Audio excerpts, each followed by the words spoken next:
Meron po tayong paa ng manok o tinatawag na Adidas at hinugasan lang po natin yan at pagkatapos lalagay na rin po natin sa ating kawali. May slow motion effect pa tayo at kung sawa na po kayo sa adobong paa o barbecue, pwede po natin itong gawin. At simulan na rin po natin. Naglagay na po tayo ng sibuyas, dahon ng laurel, paminta at lalagyan na rin po natin ng tubig.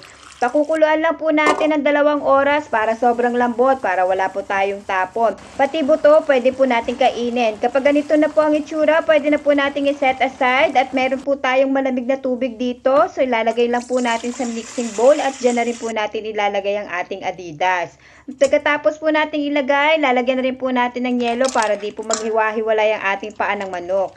Pagkatapos po natin hugasan sa malamig, titingnan po natin kung gaano kalambot ang ating Adidas. At talagang isang pisil mo lang, naghihiwalay na ang laman sa kanyang buto. At sa gagawin natin ito, talaga namang mapaparami na naman ang ating kain at excited na naman pati mga bata.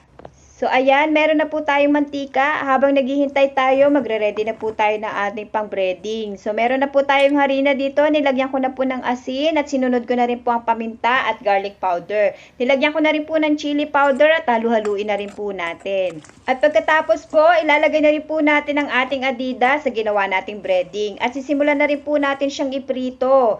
Ilalagay lang po natin yan sa kumukulo nating mantika at hihintayin lang din po natin mag golden brown. At kapag ganyan na po ang itsura niyan, pwede na po natin siyang iset aside. At gagawa na rin po tayo ng ating sausawan. Meron na po tayong sibuyas. Nilagyan ko na rin po ng sili at lalagyan rin natin ng suka. Nilagyan ko na rin po ng asukal at lalagyan na rin po natin ng paminta bago nating halu-haluin. At maya-maya lang po magre-ready na rin tayo. So ito po ang kinalabasan ng aking pritong paa ng manok. Sana po nagustuhan nyo. Ano ga? Tara, kain na tayo!